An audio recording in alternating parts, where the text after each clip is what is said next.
Bismillahir-Rahmanir-Rahim. We have discussed that Salah is so important in the life of a Muslim that anything that became a barrier, anything that prevented a person from performing Salah, Shariat had rendered those things as makruh. For example, we discussed yesterday that for a person to sleep after the Maghrib Salah, that is makruh, because there is a possibility that a person will not wake up for the Isha Salah. Unless there is somebody that takes the responsibility that I'll wake this person up, then it is a different case altogether. Similarly, sitting after Isha Salah and engaging in some futile exercise, today's time sitting on the phone, or a person sits and watches television. So these are all futile exercises, and because of this, many people, they miss their Fajr Salah. So much of time is wasted in soccer matches and so many other haram activities. So this is also, it is written that this is makruh. So namaz is so important that the fuqaha have written that a woman that is experiencing labor pains, and we know labor pains is generally very difficult for a woman, even while experiencing labor pains, she is not exempted from Salah. Even at that stage, she has to perform her Salah.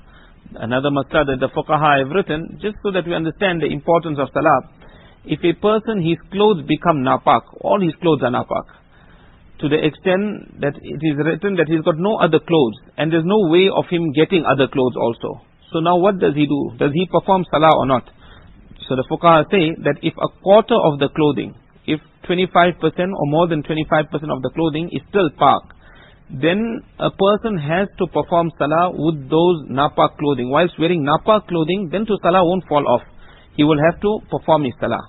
And if all the clothing is napak, or less than quarter of the clothing is pak, then a person has a choice that either he removes all his clothing and performs Salah without clothing, because he can't get any other clothing. Perhaps this person is stranded somewhere in the jungle, so he's got no other way of getting clothing.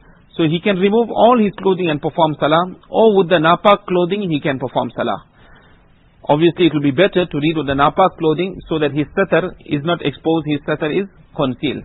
But see, even under such circumstances, a person is not exempted from Salah. Where all your clothing is napak, then also a person has to perform Salah with those napak clothing. Imam Muhammad rahmatullahi alayhi was a student of Imam Abu Hanifa rahmatullahi alayhi. So one day Imam Muhammad rahmatullahi alayhi came to Imam Sahib rahmatullahi alayhi, and he asked a question. He was a young boy at that time. So he told Imam Hanifa rahmatullahi alayhi, he said, tell me that if a young boy who hadn't reached the age of bulugh, he was still nabaligh, and he performed Isha Salah, and after performing Isha Salah, he went to sleep. He went to sleep as a nabaligh boy, and then he becomes baligh. That Isha Salah, does it have to be repeated, or is the Isha Salah that he performed when he was not baligh valid? So Imam Hanifa rahmatullahi alayhi said that he has to repeat his Salah, because that time he was not baligh. So the amal that the nabaligh children do, that is considered as nafil. If a father, he took his son for hajj, and he was nabaligh, that is nafil hajj. Later on when he becomes baligh, hajj becomes compulsory on him, he has to perform his faraz hajj again. So similarly, that salah that he had performed, that salah was in the state when he was not baligh. So he has to repeat the Isha Salah again. So Imam Muhammad rahmatullahi went one side and he commenced his salah. So Imam Hanifa rahmatullahi realized that this boy has asked a question in regards to himself. He's a very intelligent young boy. So after some time, he one day came to the majlis, to the madrasa of Imam Hanifa rahmatullahi, and he said that I want to enroll myself in your madrasa, I want to study. So Imam Hanifa rahmatullahi asked him, he said that, are you hafiz of the Quran Sharif? So he says, no, I'm not hafiz of the Quran.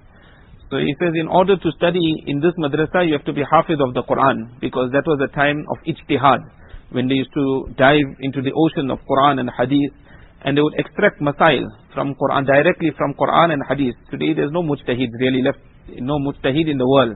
We that are giving fatwa, what we say, we are naqil fatwa. We're just narrating from the kitab, the work the fuqaha have done for us. We're just taking the masla from there and we conveying the masail to the people. But these were mujtahideen in those days. So he said that in order for you to extract masail from Quran, you'll have to be hafiz of the Quran. So it's a condition, it's a requisite that you have to be hafiz of the Quran. So Imam Muhammad rahmatullahi left and he went away. After 7 days, Imam Muhammad rahmatullahi returned, and he told Imam Hanifa rahmatullahi that test me that in this period of 7 days I have memorized the entire Quran Sharif. So he was a very intelligent young boy. So look, even at that age he came and he was concerned of his salah. The fuqaha have written another masla, that if a person is out somewhere in the jungle and there is no one around him, now he wants to perform salah but he does not know the direction of the qibla, and there is no one to ask also. So here the fuqaha have written that a person has to exercise his mind, what we refer to as taharri. He has to make taharri, he has to exercise his mind, and then if his mind says that the qibla is in a certain direction, he will have to face that direction and perform salah. So if he exercised his mind and he performed salah in a certain direction, and thereafter somebody came up and they told him that, you know, you have performed salah in the opposite direction, you're supposed to be facing in a different direction. Because he had made taharri, he exercised his mind and he performed his salah, so his salah will be valid. But here also no excuse, you don't know which direction is the qibla, you will exercise your mind and you will perform your salah.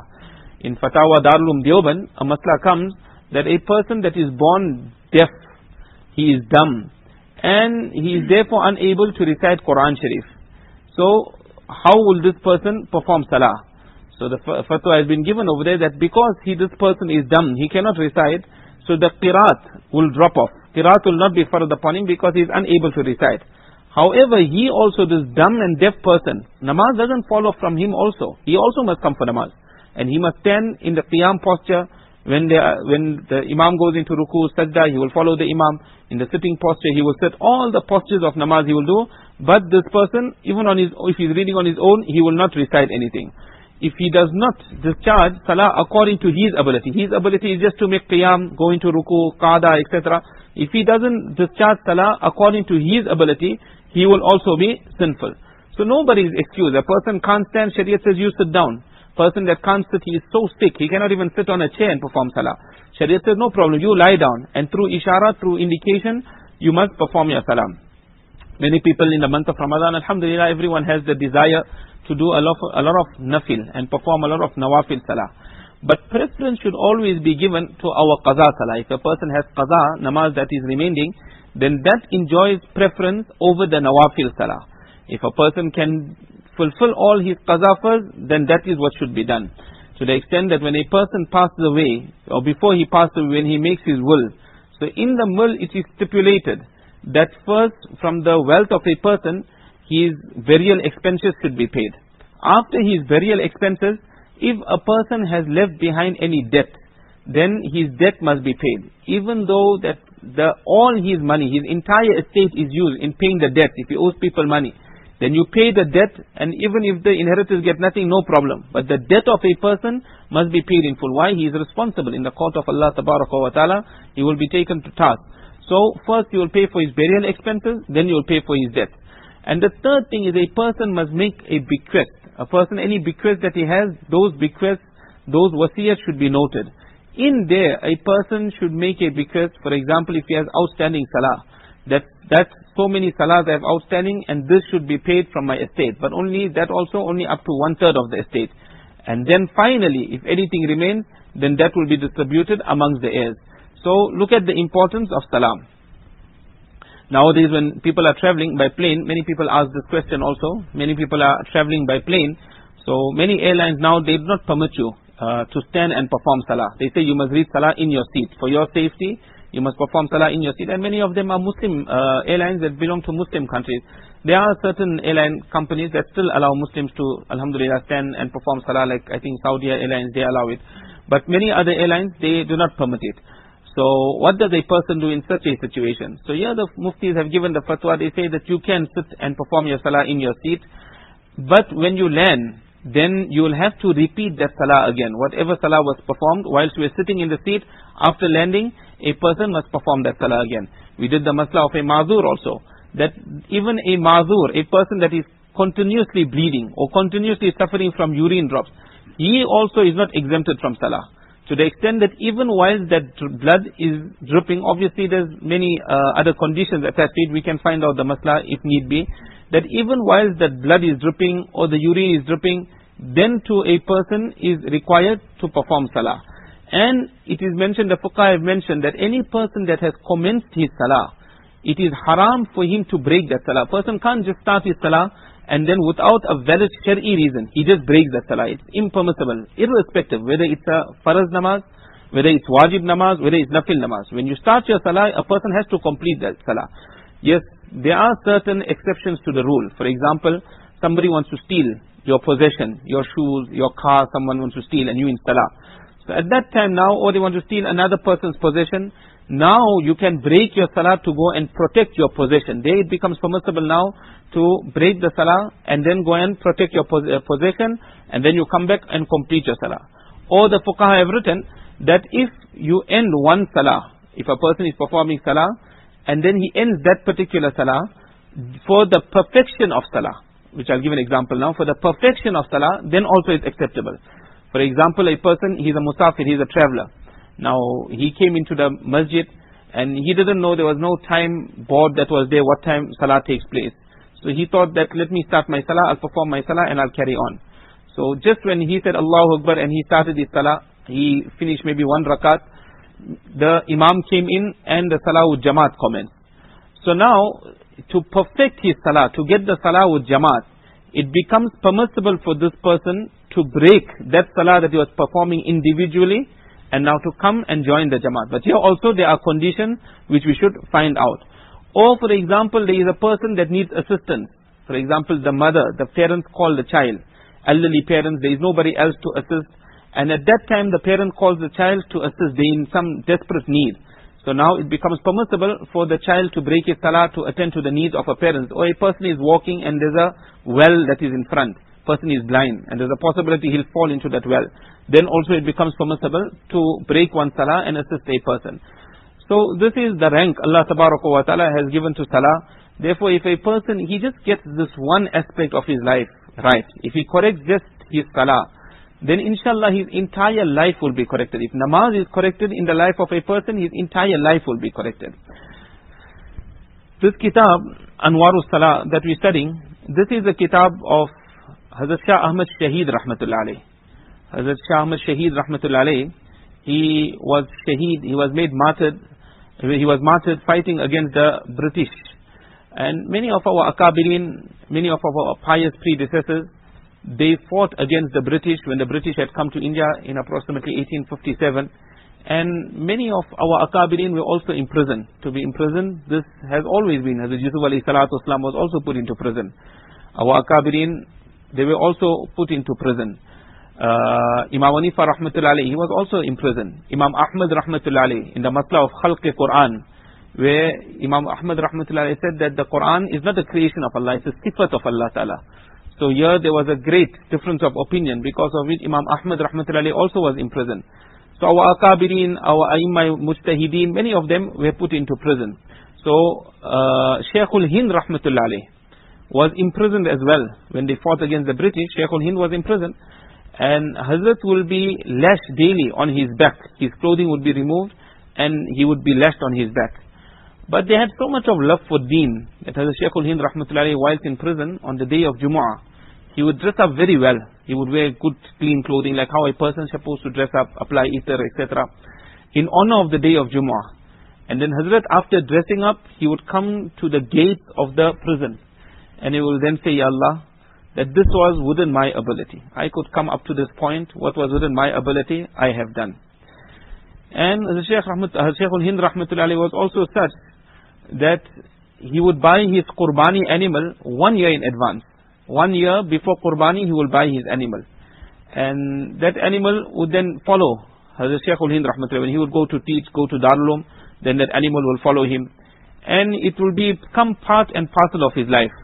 And then few days before Qurbani, he will feed that animal jalebi. They knew what was the ruh, what was the spirit, what was the reality of deen.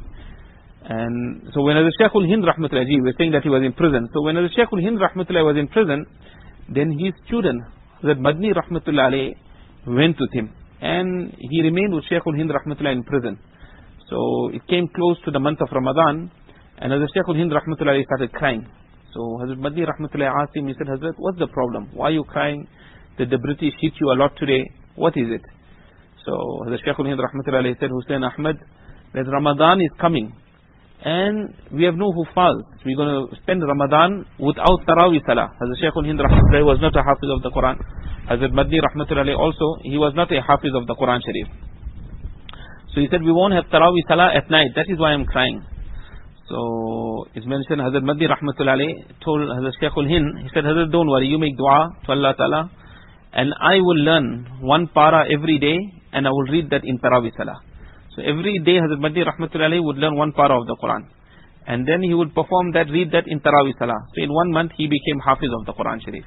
Also he had so much of ihtiram, so much of respect for his Ustad, Hazrat Shaykhul Hind Rahmatullah alayhi, that in the prison it would be cold, and the water also that they would have would be cold water. So that water would be put into some type of a pitcher. So Hazrat Madhi Rahmatullah alayhi, he knew that Hazrat will wake up at the time of tahajjud, he will make wudu, and he will perform salah. So he knew the water is also very cold, so he put the water, he will fill water in the pitcher, and then he will keep that next to his stomach. And in this way he will sleep the entire night. So in the morning, obviously the water can't get hot. With the heat of the body, the water is not going to get hot. But at least it will be warm, or to some extent it will be tolerable, where the Shaykhul Hind Rahmatullah alayhi can now make wudu, but not with so much of difficulty. So this is how he had served his Ustad. And then how Allah Tabaraka wa Ta'ala had accepted Hazrat Madhi Rahmatullah alayhi. I myself, I'm in need of it, I require it. That these adab, these etiquette, khidmat of our ustad, khidmat of our sheikh, Allah Ta'ala give me the tawfiq to implement in my life. This is when a person, he prospers. How Hazrat mentioned many times, he said, dua di jati hai. That dua is given. Dua li nahi jati. You don't ask for dua. Dua is given. When a person, he goes either to his sheikh or to his ustad, whoever it might be, and he serves him to such an extent that automatically dua comes out. You don't have to say, Hazrat, make dua for me. You don't have to say, Ustad, make dua for me. He gets so happy with you that dua comes out of his heart. And when that dua comes out naturally from his heart, then see how Allah Ta'ala accepts a person and how far doesn't a person get. Hazrat Madni Rahmatullah after where he taught. He taught in the Haram of Medina Sharif. He taught hadith in the Haram of Medina Sharif. One day they were doing the hadith of Rasulullah Sallallahu Alaihi Wasallam being hayat, being alive in his Rawza Mubarak, in his Qabr Mubarak. So one student, he made ishkal, he wanted some clarification on this. So Hazrat Madni Rahmatullah replied, he answered him. After a little while, another student, he lifted his hand, he also wanted clarification. So Hazrat Madni Rahmatullah replied to him as well. Then a third student lifted up his hand, and he also made ishkal, he wanted clarification on Nabi Sallallahu Alaihi Wasallam being alive in the Qabr. So Hazrat Madni Rahmatullah just looked at the Rawza Mubarak. Nabi Sallallahu Alaihi Wasallam was sitting over there. He came out and he was sitting over there. So this is how Allah Ta'ala then accepts a person. One alim, he came for one of the jalsas, the Darul Jalsas, and he was explaining. He said that there was a group of youngsters, they were playing. So they used to play a game in the previous times, which I also haven't seen. They called it Guli Danda. You hit some piece of wood, and they used to play this game. So one youngster from amongst all the youngsters, whenever he would hit the wood, then one person that was there, he would stand up and he would quickly go and fetch the wood and he will bring it and give it to him. So then somebody asked him, they said that all the boys are playing, you don't get up to pick up the wood. When this boy, he hits, when he plays, then you get up and then you go and fetch the wood for this boy. Why in particular this particular boy? So he said, this is my Ustad's son. This is my Ustad's son, and out of respect of my Ustad, I respect him as well. So this is that level of respect Allah Ta'ala give us. Is mentioned, Hazrat mentioned a few days ago about Mawlana Badr Alam Sahib Rahmatullah alayhi. That Mawlana Badr Alam Sahib Rahmatullah alayhi, very senior alim, he used to teach in Dabel, and then he passed away in Madinatul Munawwara. And he is buried in Madinatul Munawwara. So in Madinah Munawwara, after a few years, they reopened the graves and they rebury people. Because of shortage of space, so many people passed away. Everyone's desire is to pass away in Madinah Sharif. So when they opened up the qabr of Mawlana Badr Alam Sahib Rahmatullah alayhi, they found that his body was intact. So they put a mark over there and they closed it up. So they won't open it up again. So then they asked Hazrat's son, Mawlana Aftab Sahib, that what do you think, that why Allah Ta'ala had blessed your father with such a high rank? So he said that Allah Ta'ala blessed him with this because he had so much of respect for a Hafiz of Quran, that he won't even stretch his leg in the direction of the Hafiz al Quran. Such a great alim, yet he had so much of respect even for a Hafiz of Quran. I was explained that Maulana Rafiq Sahib Haturani, their father, he would open the door for his sons. When they became Hafiz of the Quran, he would actually open the door for them. He was senior, he was the father, but he would open it for his sons. So Allah Ta'ala give us that respect, that adab for our elders, for huffaz, for ulama, etc. Mullah Salim Dora Sahab, Damat Barakatum, he mentioned that any person that is against ulama, that speaks against ulama, that makes ghibat against ulama, deen won't come into his family. His children won't get the knowledge of deen. And he said, if it ever happens that his children, they get, Allah Ta'ala gives them the knowledge of deen, they won't be those people that will be from amongst the Ahlus Sunnah wal Jama'ah. He said they will always assist the firqa batila, the deviated sects. They will join them, they will assist them in promoting their work. So any person that shows disrespect to ulama, Allah Tabaraka wa Ta'ala will deprive them. And then he also mentioned that why do we have to go far? He spoke of one particular area in England. And he said that look at the people of this area. They all look like dini people. They all look like respectable people. They dress according to Shariat. Their homes are according to Shariat. But they don't respect the ulama of deen. So look how deprived they are. Allah Tabaraka wa Ta'ala hasn't blessed them with the knowledge of deen. So when a person, he wants knowledge of deen, he wants his children to benefit, he wants his progeny to benefit, then always respect the ulama of deen. When we respect them, even though a person might be far from deen, but he respects ulama, he loves ulama, then Allah will give deen in his children, Allah Ta'ala will give deen in his progeny. And this perhaps can continue also. Allah Tabaraka wa Ta'ala give us the understanding. So here we are saying Hazrat Badri Rahmatullahi, out of respect for his ustad, he served his ustad. In 1 month he became Hafiz al-Quran. Maulana Nanofi Rahmatullahi also, it is mentioned that in those days when they used to go for Hajj, they used to travel by ship.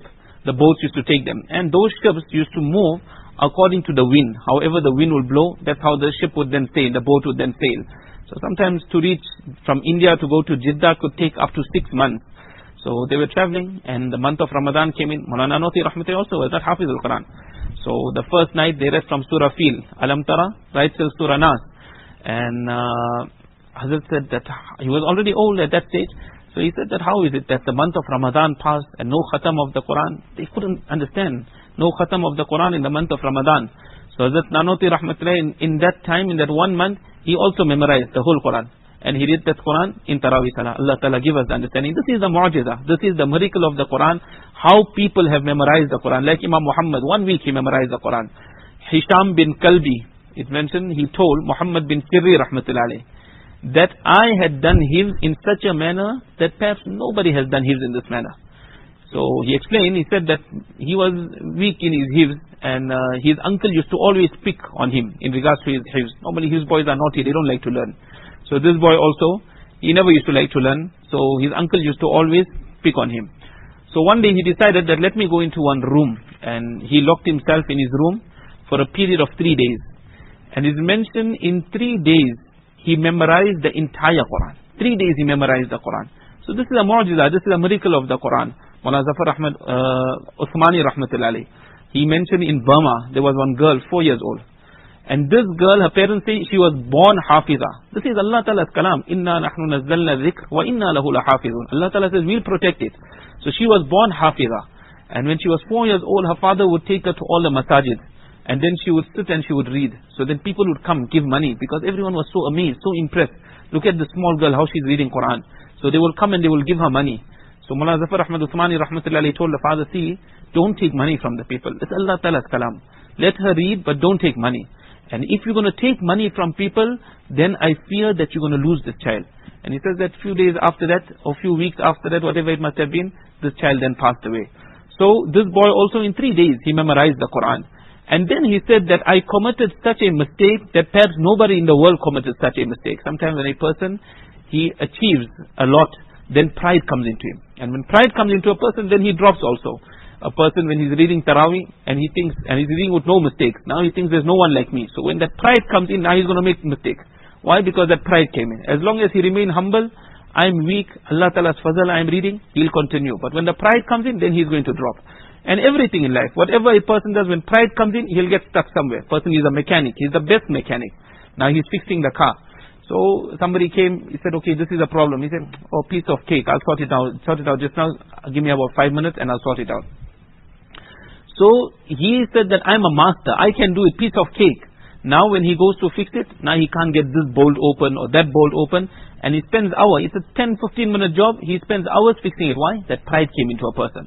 So here also he said that I committed such an error which nobody else committed. And what error? He says that I noticed that my beard is gone long. And it is the practice of Abdullah bin Umar radiallahu ta'ala, that when the beard reaches a fist length, that is on all sides, the beard must be one fist length on all sides. Then a person, what is beyond that fist length, that must then be cut. So he said that when my beard had reached a fist length, so I held my beard and I went to cut my beard.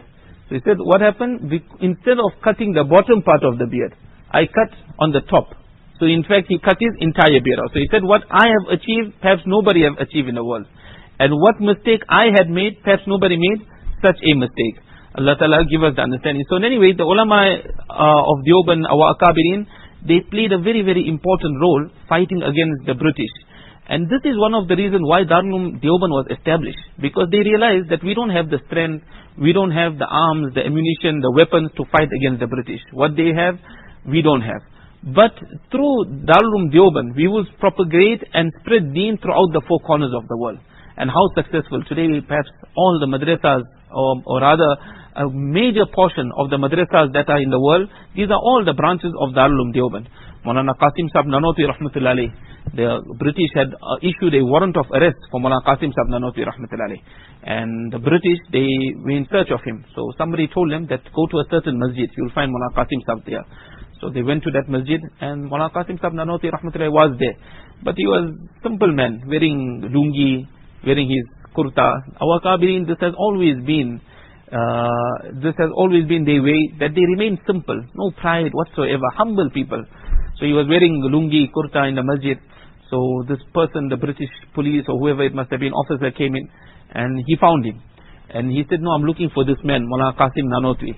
So see, he didn't have pictures. Here also we learn, see, there were no photos all over. If there were photos, there was no need for him to ask for Maulana Qasim Nanotwi. He would have seen the picture, this is the man I was looking for. So see, there's so much of benefit in what Allah Ta'ala has made haram. There's only goodness in it. That no photography, stay away from photography. Anyway, I don't want to go into that. But nevertheless, he asked Maulana Qasim Sahib Nanotwi rahmatullahi, he said that I'm looking for this man, where is he? So Maulana Qasim Sahib rahmatullahi didn't want to lie. So what he did, where he was standing, he took one step and he went to the other side. Took one step there. And then he said, he was here just now. Just now he was over here. This is what you call Tawriya. So see, the British were in search of him. So they were also harassed by the British. Maulana Gangohi rahmatullahi, in the time of the British, they had all over, they had put up courts, magistrate courts, all over in India. So they were informed that Maulana Gangohi rahmatullahi, he has guns, he has some weapons. So they caught Maulana Gangohi rahmatullahi and they brought him to one of the courts. So then they asked Maulana Gangohi rahmatullahi that, do you have guns? So Maulana Gangohi rahmatullahi had guns. In reality he had. But now he can't tell them that he has guns. But he was a man that always in the zikr of Allah Ta'ala, he was making tasbih. So they asked him, you got gun? He said, ye mera hatyar hai. This is my weapon against shaitan. وَمَنْ يَعْشُ عَنْ ذِكْرِ الرَّحْمَنِ, man who turns away from the zikr of Allah Ta'ala, zikr of Rahman, نُقَيِّدْ لَهُ shaitan, we appoint shaitan over him. فَهُوَ لَهُ قَرِينٌ, he becomes his companion. So this helps me against shaitan. So this is my weapon against shaitan. So he said that then Allah Ta'ala also helps them. One person was going past, hey, what are you doing with this man? Ye to hamare mahalla ka muazzin hai. He's a muazzin of our place. Leave him and let him go. So then the British said, they looked at him, they say, he looks like muazzin also. Like a person that's not, although the rank of the muazzin is very, very high. But unfortunately, we don't give him the rank that is supposed to be given. So they said, let him go. So they let him go. So many of our Akabirin, they were troubled by the British. So our British, they fought against, our Akabirin, they fought against the British. So the Shah Ahmad Shaheed rahmatullahi also, he had lost his life fighting against the British. Inshallah, we'll continue from this point.